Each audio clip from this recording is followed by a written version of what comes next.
Infected needles result in approximately 5,000 transmissions of HIV a year.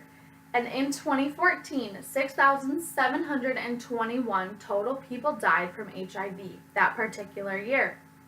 Every year, people are continuing to die because of transmission of HIV for numerous reasons.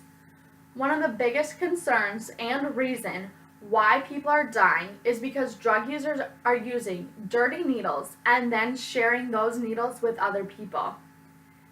Needle exchange programs should not be legal in the United States because it allows illegal drug use to continue to happen.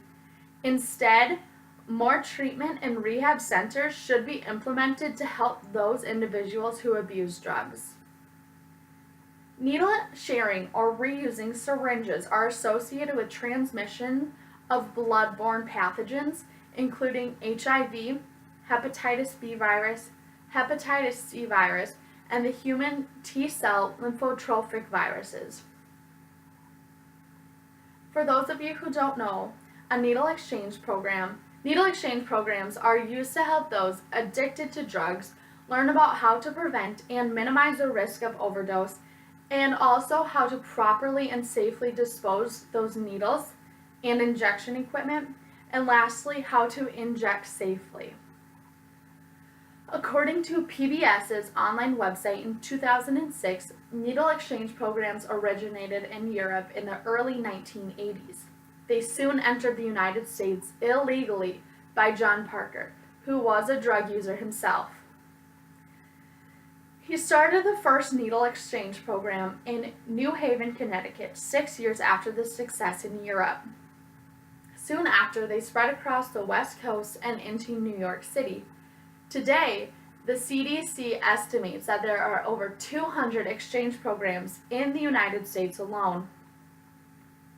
From an article on Your First Steps website published in 2016, it states that needle exchange programs give individuals opportunities to use clean needles and learn about how to reduce the risk of drug use overall.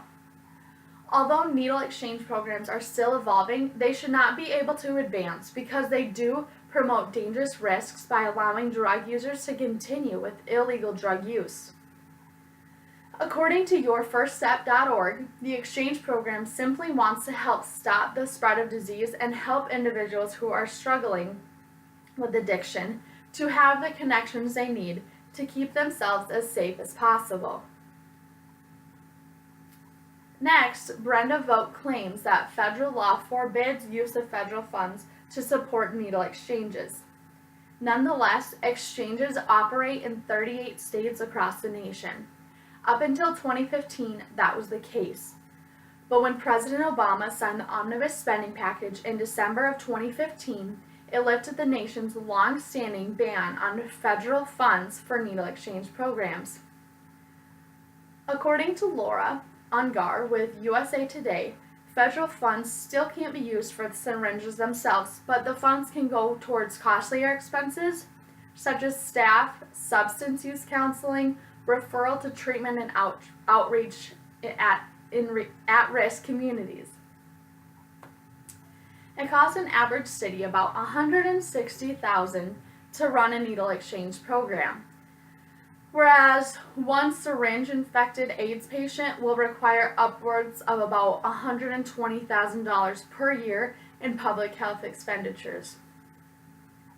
According to ACLU, in America, there is an estimate of 350,000 regular injection drug users.